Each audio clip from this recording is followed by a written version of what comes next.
Andrea Weiss, and I am a career counselor in the greater Sacramento area.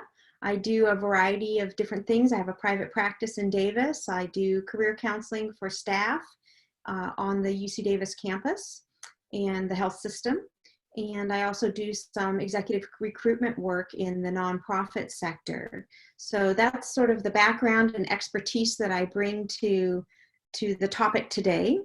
And I have some information that I want to share with you, and then I hope to allow a fair amount of time at the end of our webinar today so that I can answer your questions. And if you do have questions throughout the webinar, then feel free, you can type those in the question and answer box, and then we'll try to address as many of those as we can either during the workshop or at the end. But there will also be time at the end to ask questions at that point as well. So let's go ahead and jump into the topic at hand today, which is career networking. Hopefully I'm going to demystify that for you a little bit today and talk about some of the tips and tricks to helping you feel a little bit more comfortable with networking. So for many of you, perhaps, this is what you think about when you think about networking. You sort of think about it as having to go out and put a sign on yourself that says, hire me, and it's about going out and selling yourself. But in actuality, this is really not what networking is. And so hopefully today I can debunk some of those myths about networking and hope you can feel just a little bit more comfortable with it. And really, I want you to think about shifting your mindset from this sense of networking being, going out and selling yourself and saying, please hire me, to really networking being more about connecting on a human level with people that have shared interests with you. So what is networking? Networking is really an information exchange, and I put that emphasis on exchange because it is a two-way street. It's an information exchange between two people. It's also establishing relationships with people who can help you learn, explore, and/or grow your career. And again, the emphasis is on relationships. Networking isn't a one-off transactional experience. It's really about building lasting relationships that not only will you maybe rely on at this moment in time, but that hopefully will be relationships that you will take throughout your professional life, and that will help you, and that you will also provide value back to your network. So it is that opportunity to add value by helping others. And sometimes when we think about it that way, in terms of what can we do for others, not just networking in terms of what others can do for us, it helps us feel a little bit more comfortable with the process.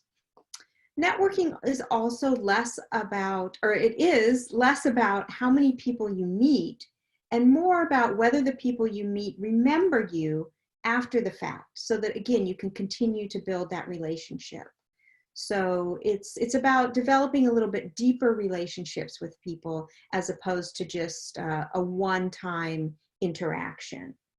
And really, a strong professional network is really key to your long-term career success. I'm sure many of you have heard the statistic that 80% of all jobs are found through networking. And indeed, that's true. But it's not something that you can just turn on like a light switch. It takes investment.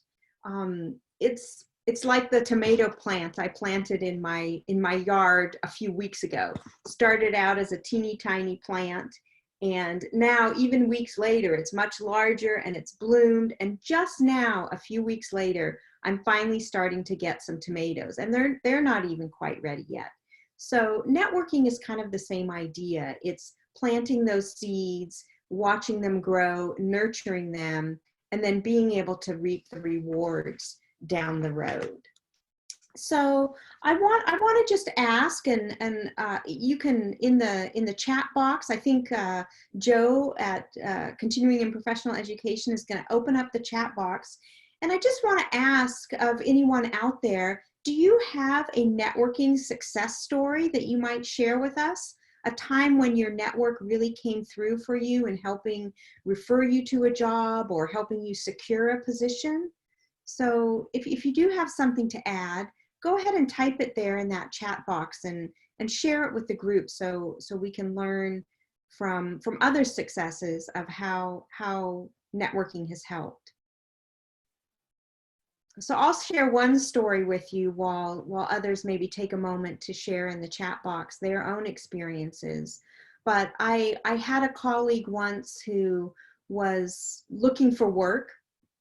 He had most recently was a recent graduate from college, but he was looking for work and was kind of struggling, having a hard time getting much traction.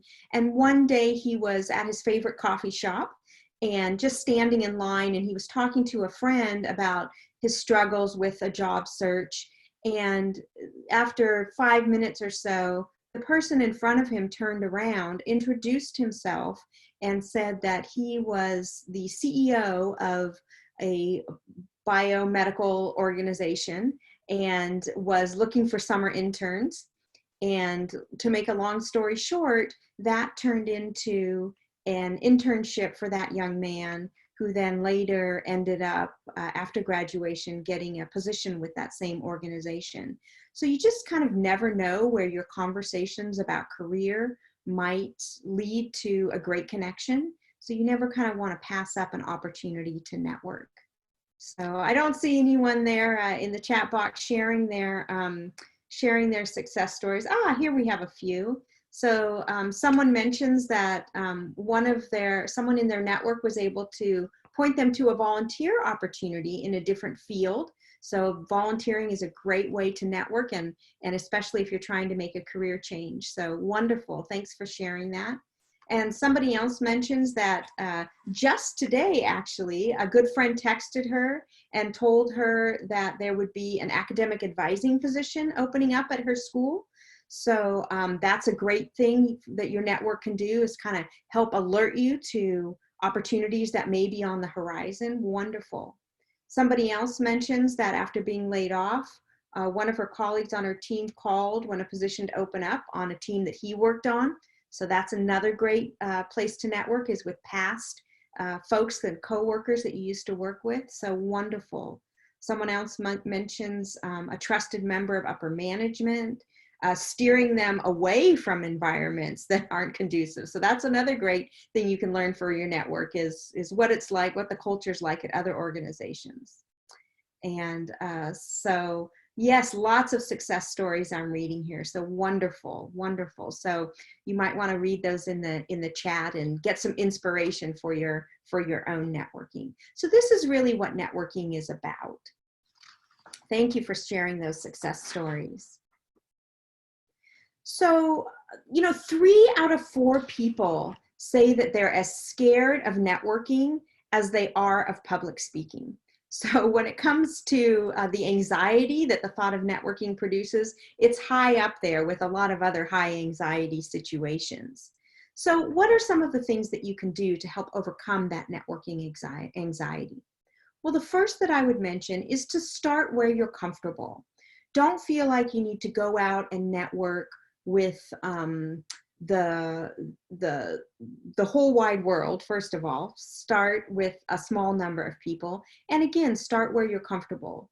Start with friends and family. Start with people who are warm contacts, maybe someone that someone can introduce you to, as opposed to trying to reach out and making those cold calls. Remember that quality is more important than quantity. So you're better off starting with a few close friends and family or colleagues that you're comfortable with, reaching out to them, getting a little bit comfortable with the process, And then asking each of them, is there someone else that they might suggest that you talk to? And slowly build your network over time. Again, it's like planting seeds and watching something grow. Also remember that when it comes to networking, listening is key. And really when you're networking, you should be listening at least as much as you're talking. Networking is about gathering information. It's about doing your research. It's about exploring. It's not necessarily about just selling yourself to someone else and selling your skills to someone else. So definitely be prepared to listen, and then you can follow up with questions. Most people really enjoy talking about themselves and sharing their expertise and their knowledge.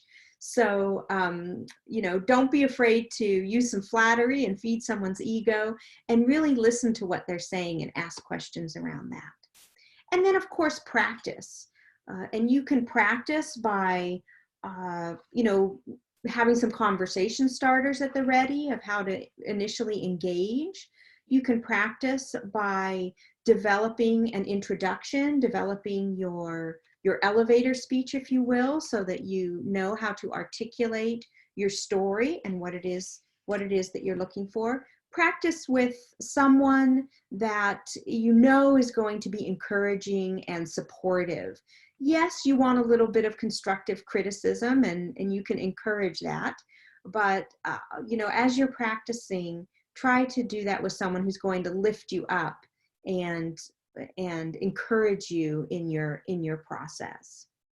So one of the things that I think helps with overcoming network anxiety is to kind of take this out of the career realm, because when we think about networking in terms of our career or in terms of a job search, oftentimes that anxiety and panic comes into play, and it feels very overwhelming. But just take a moment and imagine, let's say you needed to find a reputable painter to paint your home. So in those cases, what might you do? Who might you reach out to? What questions might you ask? Sometimes if you can think about other situations where you need to reach out to your network, and you think about how you might do that, it can become a little bit easier to translate the steps you would take there to what you would take in your own job and career networking approach. So I know for myself, if I needed to find a reputable painter to work on my house, I would ask friends. I would maybe read some articles about what should I look for in a good painter. I might ask my paint store that I get paint from if they have anyone to recommend. I might ask another service person that I utilize, a plumber or something like that, who might also come in contact with painters. I might reach out to, I might reach out to a well-respected realtor in the community. So these are some of the things that I might do if I was going to try to find a reputable painter. Same kind of information, same kind of process that you would do if you're, say, trying to make a career change, is think about who in that field might be able to give you some advice, point you in the right direction, know of good people to talk to. Wonderful. So those are some things you can do to overcome networking anxiety. Now, as you think about beginning the process of launching a networking process or enhancing your existing network, here are some steps that you can take to develop and execute that strategy. So the first thing I would recommend is that you set a goal. Set a goal around how many people you might try to reach out to on a weekly basis. Definitely set a goal that's a little bit of a stretch maybe for you, but that's also achievable, especially given everything else that you're probably trying to manage at this moment in time. But maybe you say, hey, this week I'm going to try to reach out to 2 people. So start off small, start out where you're comfortable, and then begin to create a contact list. That contact list, and we'll go through in a minute here the types of people that you might put on that contact list, but create a contact list. Maybe create something in Excel or create a table in Word so that you can track who you've reached out to, contact information, phone, email, who referred you to that person, so that you can stay organized as you're building your network. Then you have the task of finding emails for these folks, or perhaps phone numbers. Either way, you can do Google searches, you can look on LinkedIn. There's also a website, it's called mailscoop.io, which you can utilize to find people's emails. Or if you happen to be a Google Chrome user, in your Google Chrome, in your Gmail, you can get a Clearbit plugin. And that Clearbit plugin will allow you to look for emails of particular people or emails within an organization. So that can be a good place to do that research. And then once you have your contact list and who you want, and you've got some emails for them, or perhaps phone numbers, then you want to do a little research on those folks before you reach out to them. Because when you reach out to somebody, you want to have a context for why you're reaching out to them, and maybe some information about their background. So for example, and you can do this research on LinkedIn or the internet and find quite a bit of information, probably more information than we'd all like to know is out there about ourselves. But you know, you can find quite a lot about someone's career path and their professional experience. But you know, research what is a current project maybe that they've worked on. What is their career path what has their career path been?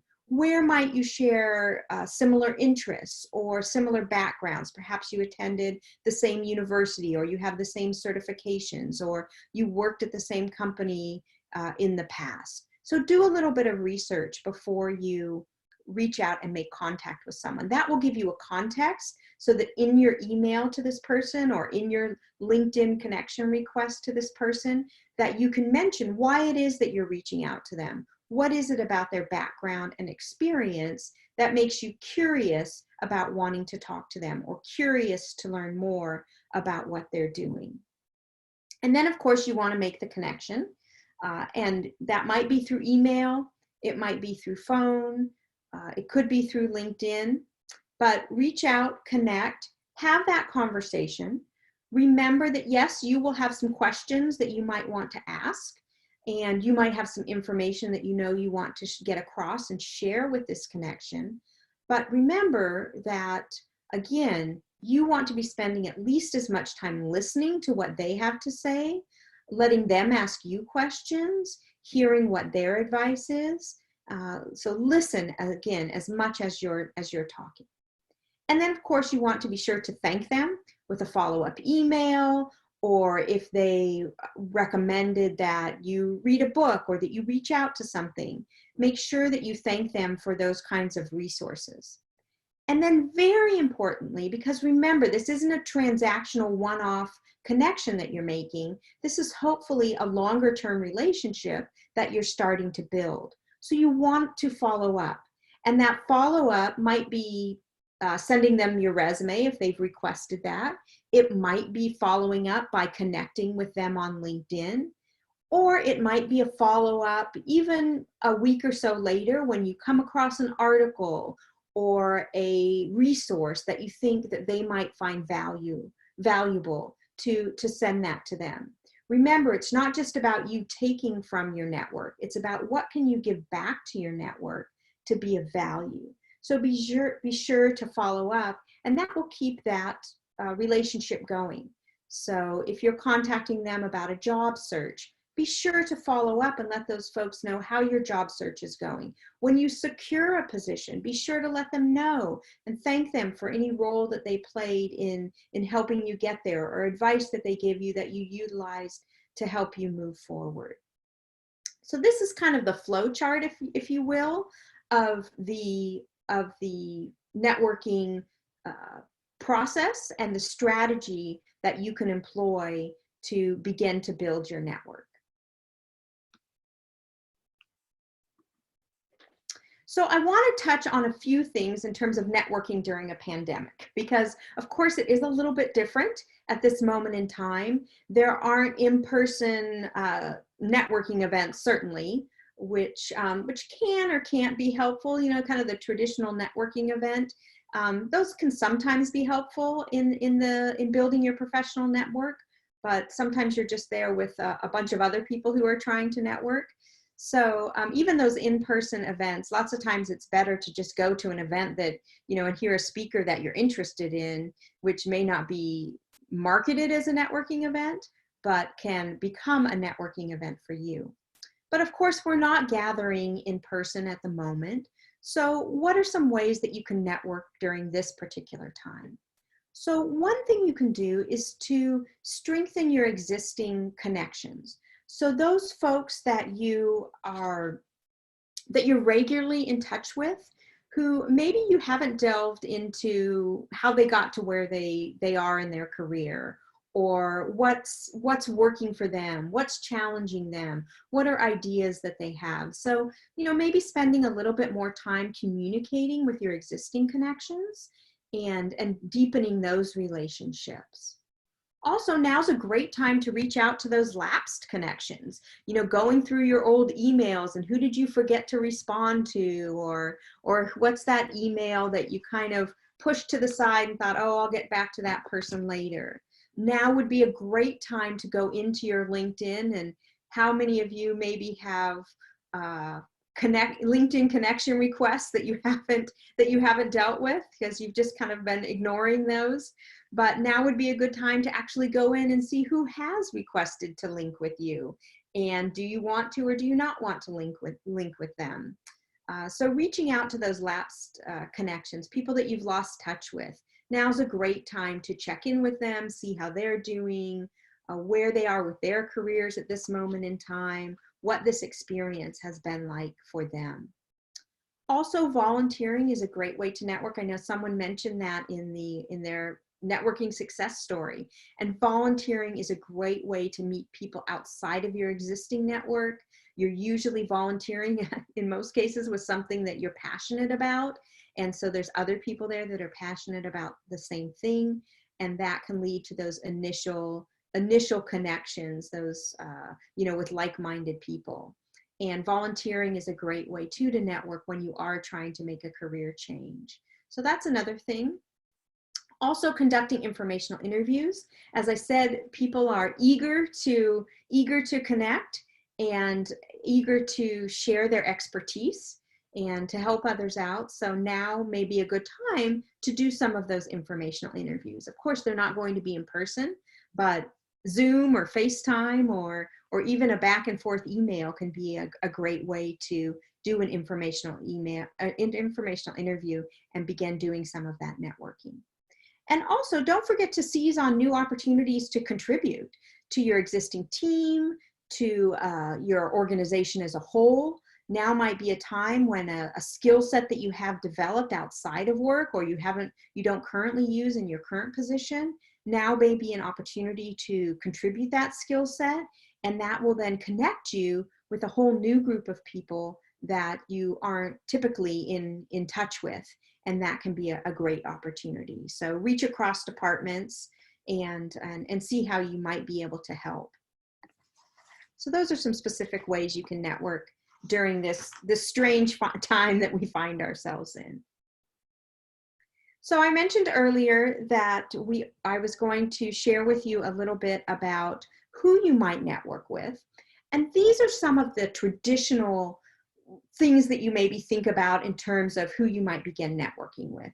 Of course, family and friends, that's often the most comfortable place to start because hopefully these people are supportive of you and they're very eager to help. So start with family and friends. And it doesn't have to be people that necessarily work in your industry or work in the same types of roles that you do. We all know people, a cross-section of people in our personal and professional lives.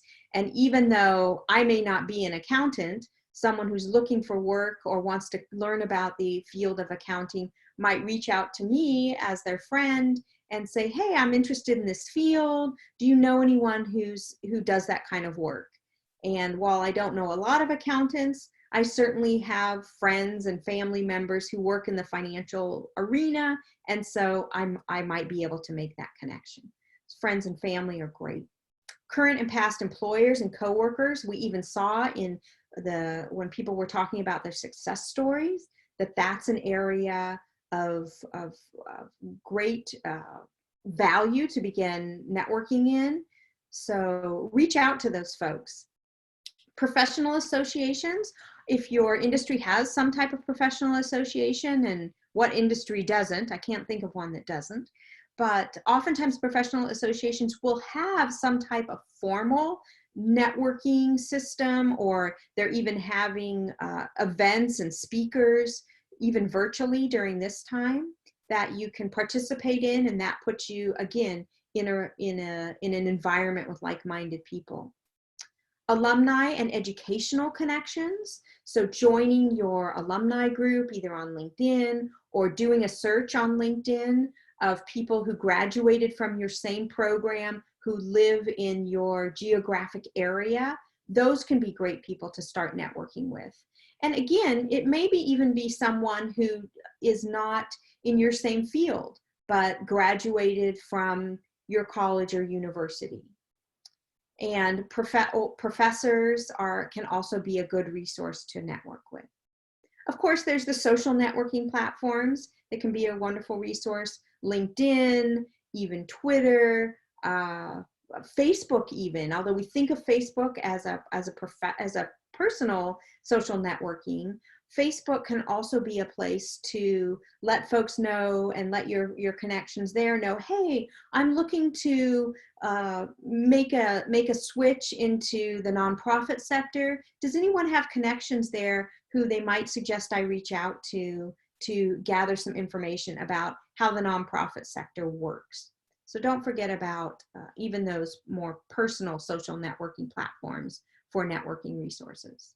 Recruiters, of course, are wonderful to network with, both recruiters within your current organization and recruiters at organizations that you might want to work for, or recruiters or staffing agencies that represent a wide range of organizations. And then, of course, making and trying to make connections with people at potential employers that you have a specific interest in working for. So those are kind of the traditional buckets of, if you will, of folks that you might want to reach out for networking. But I want to, think about this creatively too, because sometimes thinking about it this way, you can only generate so many contacts. But here's some other questions you might ask yourself to get yourself thinking about who might be good to reach out to as you look to build your network. So who are two of your greatest fans? And these could be people that you know from your professional world, or it could be people that you know in your personal life. But who is always rooting for you? Those would be great people to reach out to as you begin to build your network. Network with them and ask, who else might they suggest that you talk to? You also might ask yourself, who has positively influenced you? Now, these may be the same people, but this may be someone that has either been a formal mentor to you or who has been an informal mentor to you.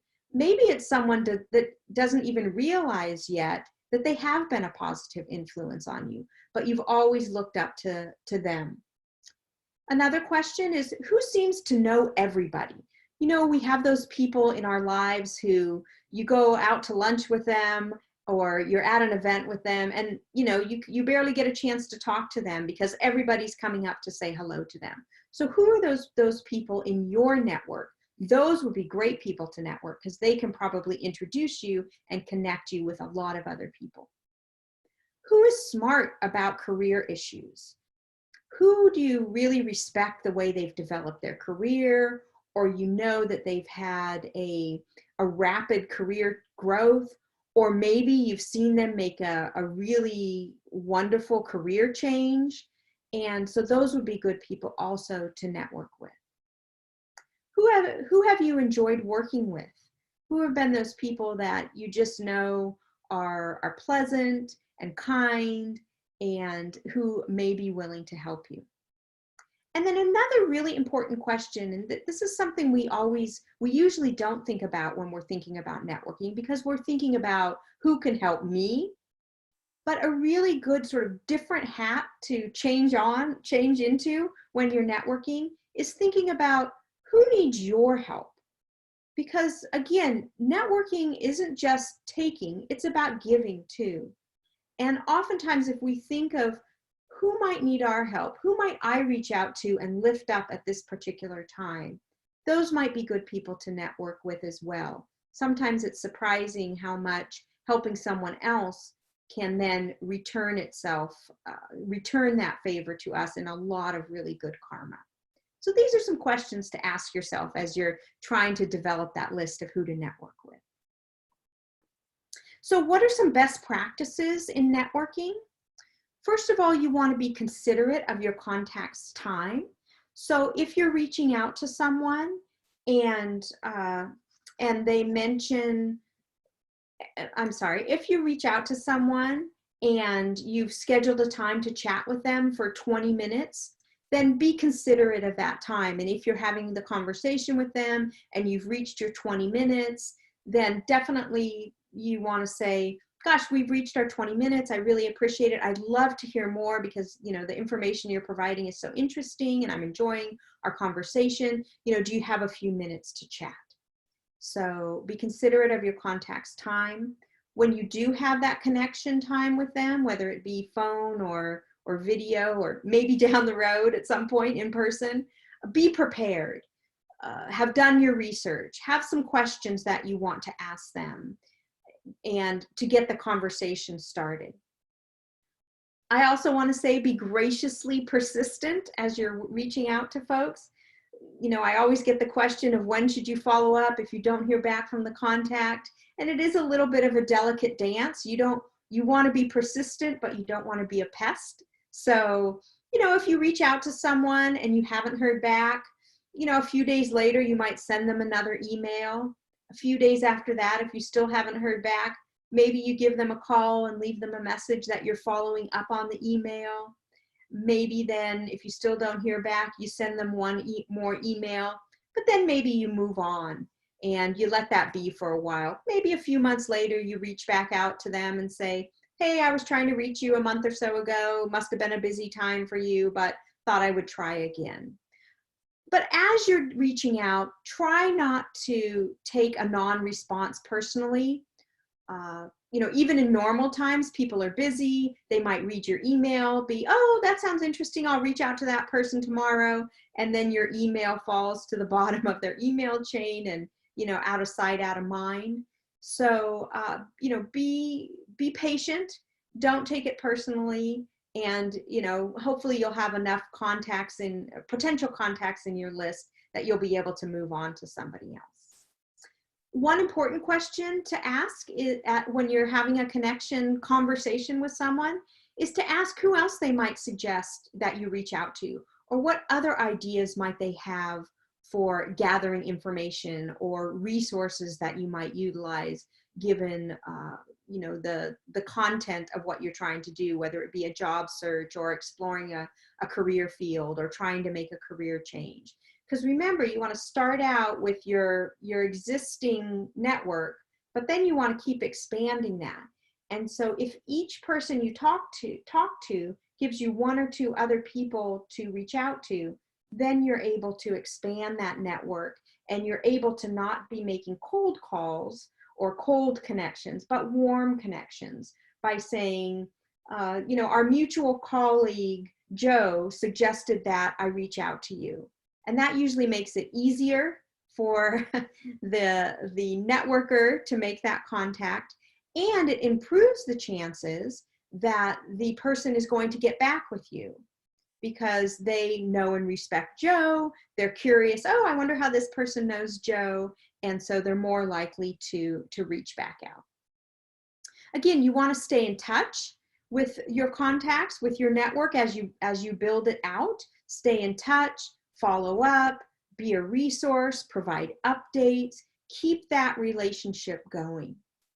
Of course, you want to express appreciation, both right after the connection, as you move through the process. If a connection put you in touch with someone else and you met with that person, then you want to circle back with your initial connection and say, hey, I want to thank you so much. I was able to meet with Sue, who you connected connected me with.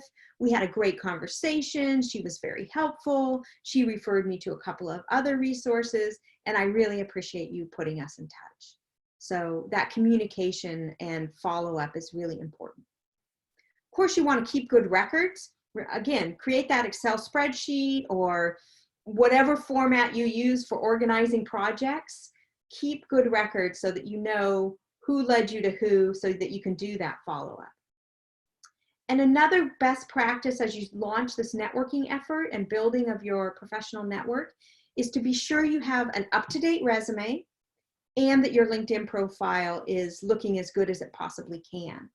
Oftentimes when you reach out to someone and you're requesting a time to chat, one of the first things they're going to do is go look at your LinkedIn profile. Who is this person? How am I connected to them? How did they find me? What might we share in common?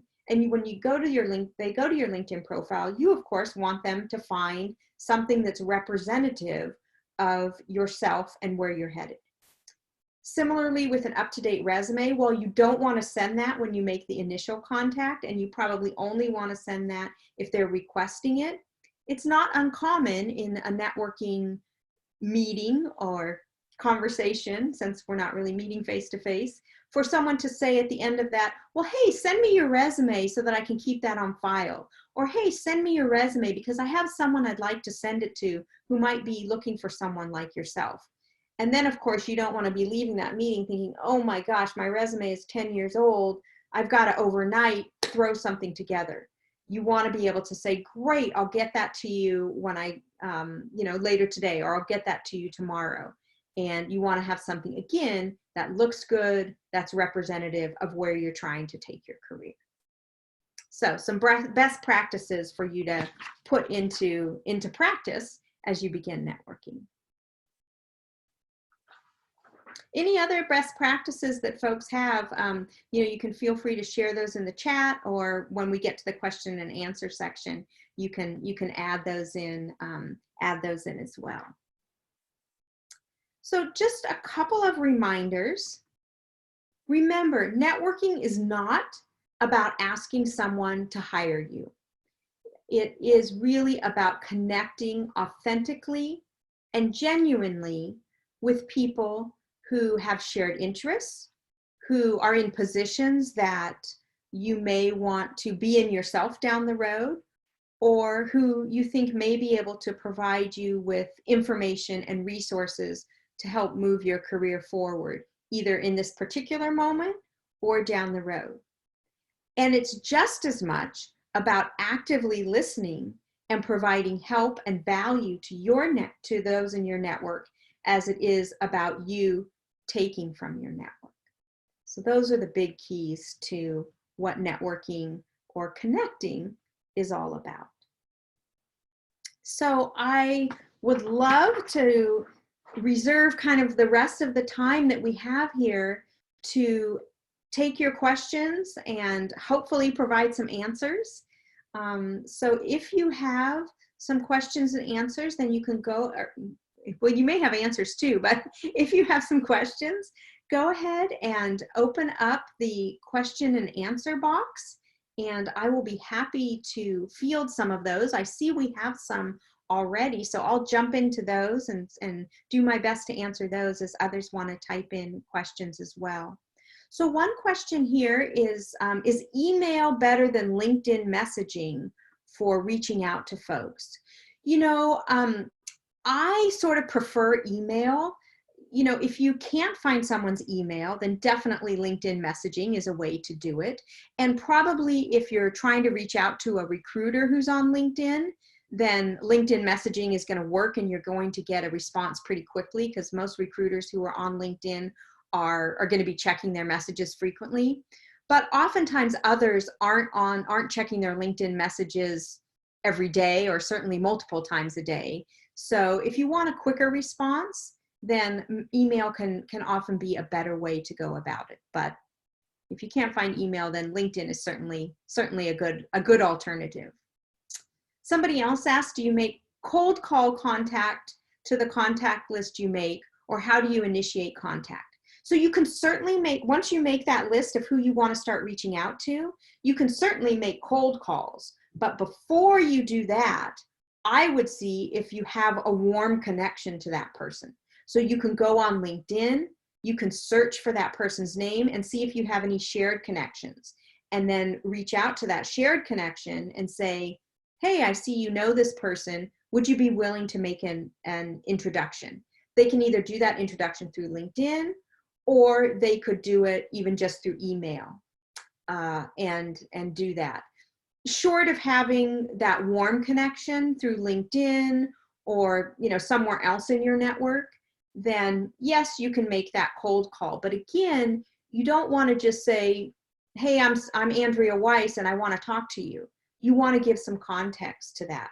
So it might be, hello, I'm Andrea Weiss. I read an article that you recently published online, or I read in the business journal, or I see that you're teaching this course at UC Davis Continuing and Professional Education, or I noticed that, like me, you were an international relations major at UC Davis and have moved into the human resources field. I've done the same thing, and I'd be curious to chat with you. So, don't just make it a cold call, a freezing cold call. Try to warm it up a little bit with some kind of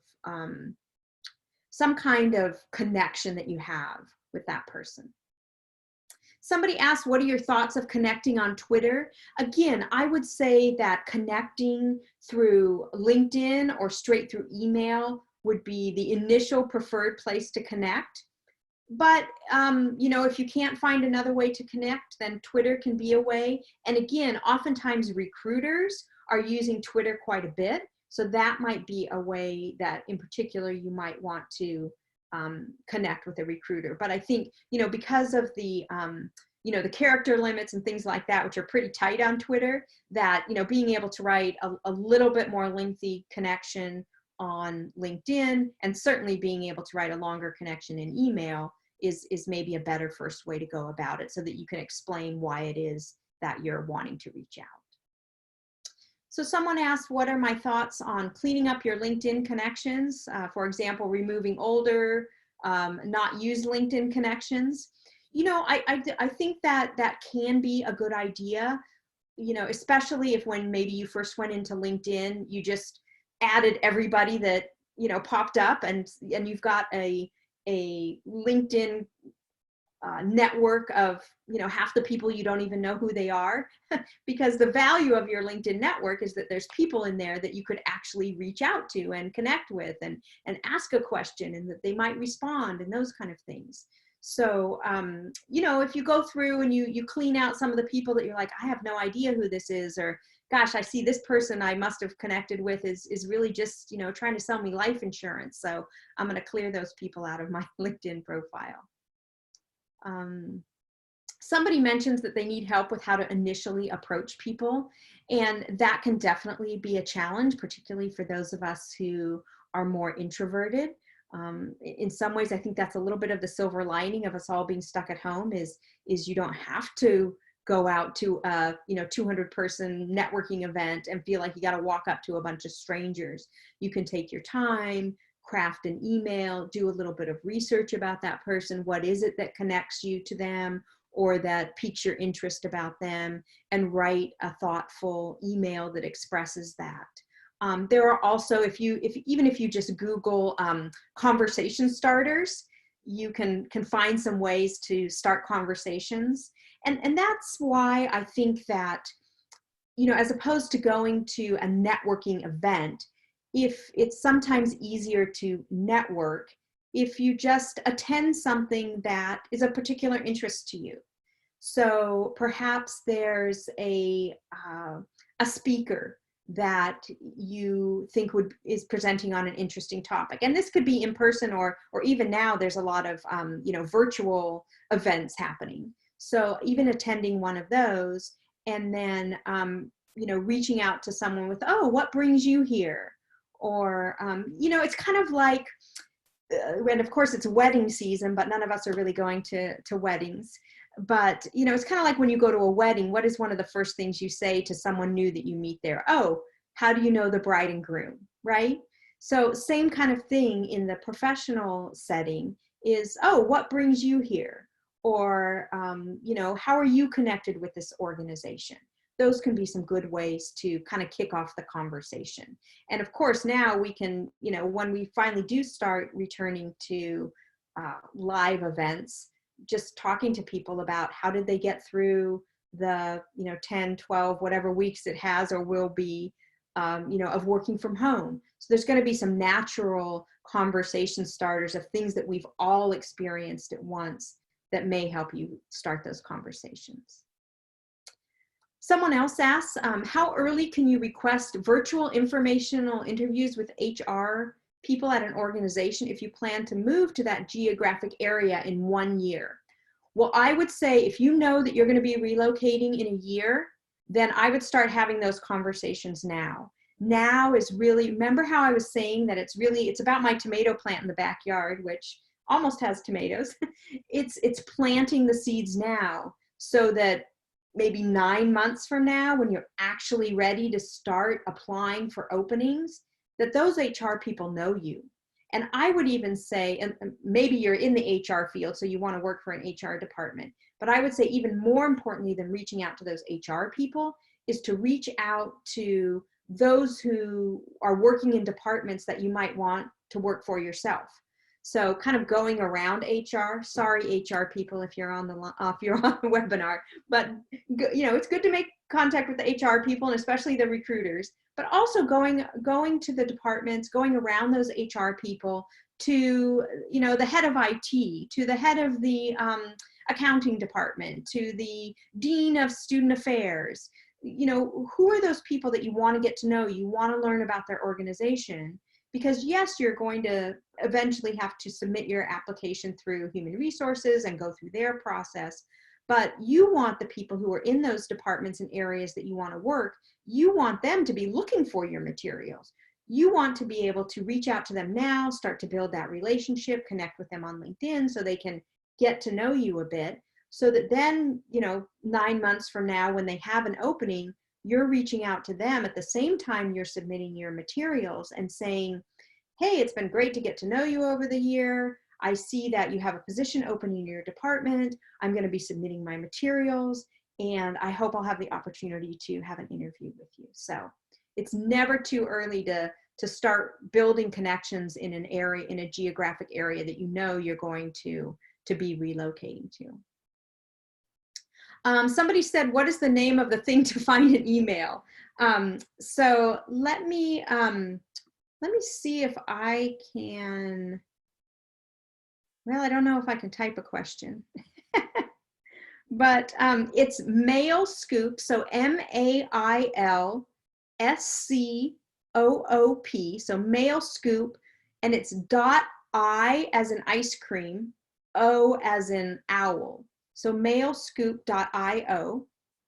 And then the other one is that if you're using Chrome and you're in your Gmail, then you can add in a little plugin, which is called Clearbit, which is CLEARBIT.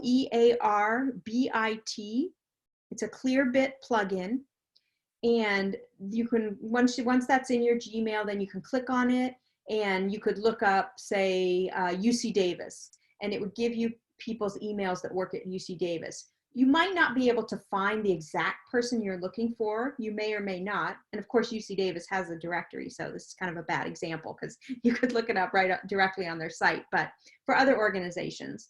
But even if you can't find the exact person you're looking for, you know, if there's 10 or 12 emails listed there, you can usually figure out what that company's formula is for emails, you know, first name, last name, and then at whatever the company is, or first name dot last name, you know, you can figure out the formula. So those are a couple of those email sort of search programs you can use.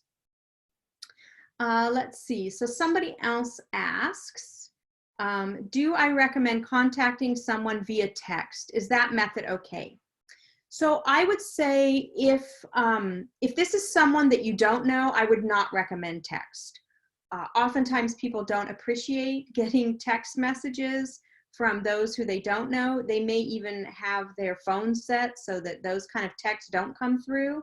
I know I have, I don't get alerts when I receive a text from someone who's not in my contacts. So it may get lost in the shuffle. I think you're much better off, if it's someone you know, of course, you could text them if that's a communication formula that you've already developed with them.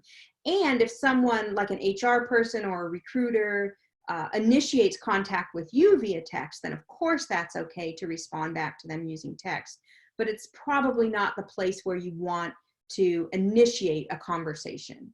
And again, when you're initially reaching out to someone, you want to be explaining why and what the connection is. And that's hard to do in what, text messages are usually kind of brief.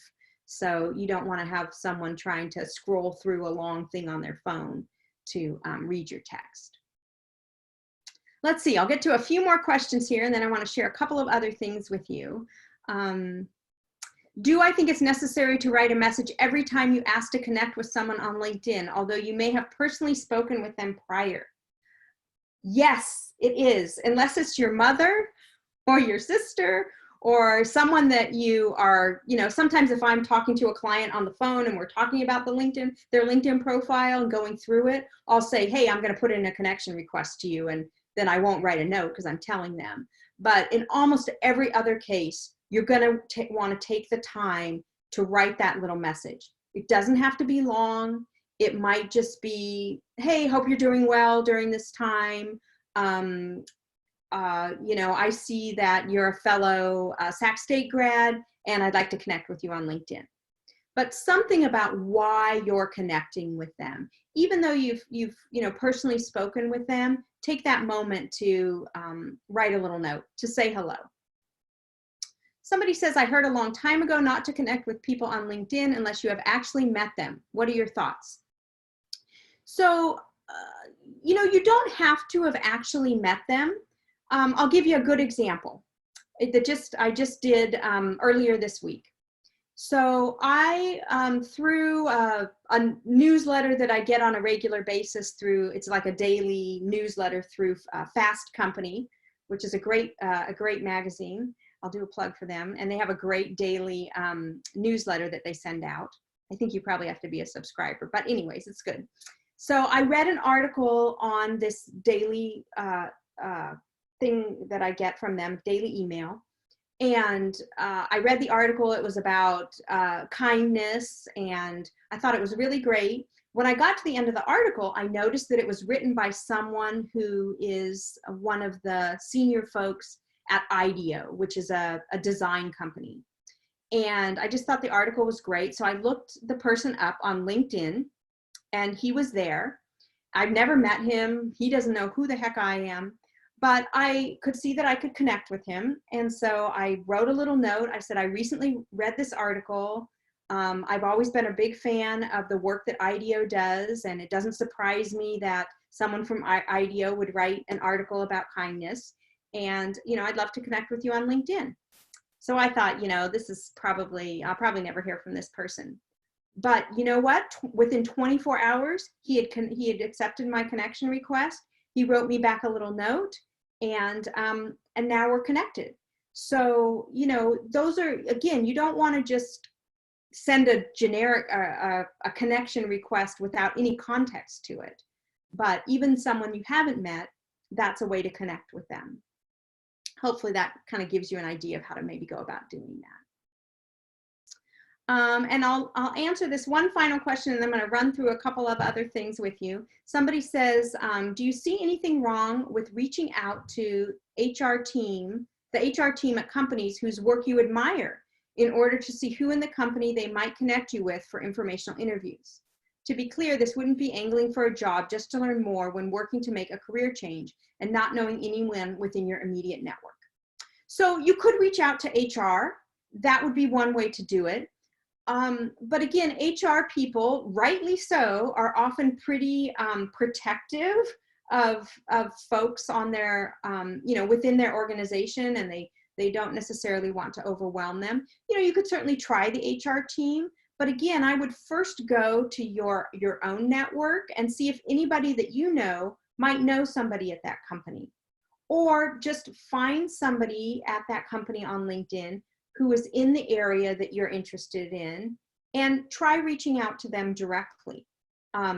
You know, someone who, if I reach out to HR and say, hey, here I am, I'm interested in working in in making a career change in accounting, and I'm want to talk to someone in your accounting department, HR might be a little, like I said, a little protective of that. But if you reach out to someone in accounting and you say, hey, I've been working in, you know, for a law firm for the last, you know, 8 years, but I'm really thinking about taking my skill set over into accounting. I see that we both graduated from the same university, or I see that we both, you know, volunteer for Big Brothers Big Sisters.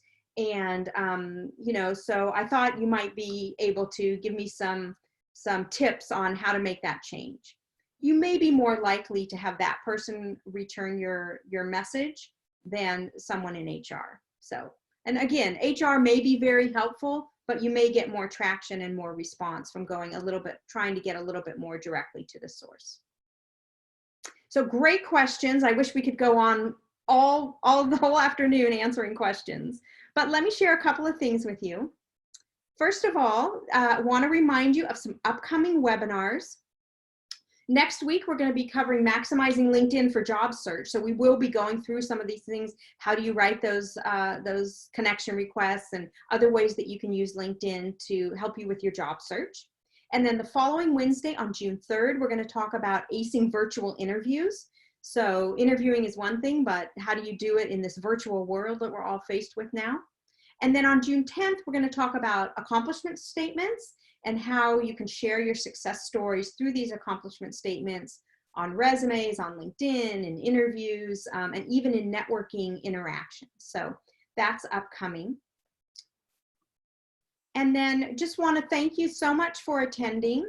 You know, gathering knowledge and being a continuous learner is vital, along with networking, to maintaining a real thriving career.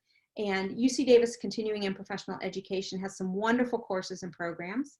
They can help give you the tools to stay motivated, deliver in-demand skills from experts who come, you know, who are working in the related industries. So some real expertise there.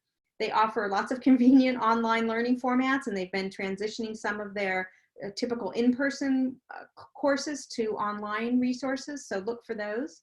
And you've got the UC quality and credibility that you can add to your resume. So you can check out their offerings at cpe.ucdavis.edu. So that's my commercial for UC Davis Continuing and Professional Education. If you do want to share your thoughts about the webinar series or recommend this series to a friend, then definitely you can reach out to UC Davis Continuing and Professional Education through Facebook or through Twitter. And they're promoting the hashtag future-proof your career. So we'd love to have you spread the word about this so we can give back to the network out there and have people get this valuable information. So I really want to thank you for attending. I wish I could be in a room with you all, but maybe that will happen. Maybe that will happen down the road at some point. So thank you so much. Have a great afternoon and get out there and make some connections. Thank you so much. Bye-bye.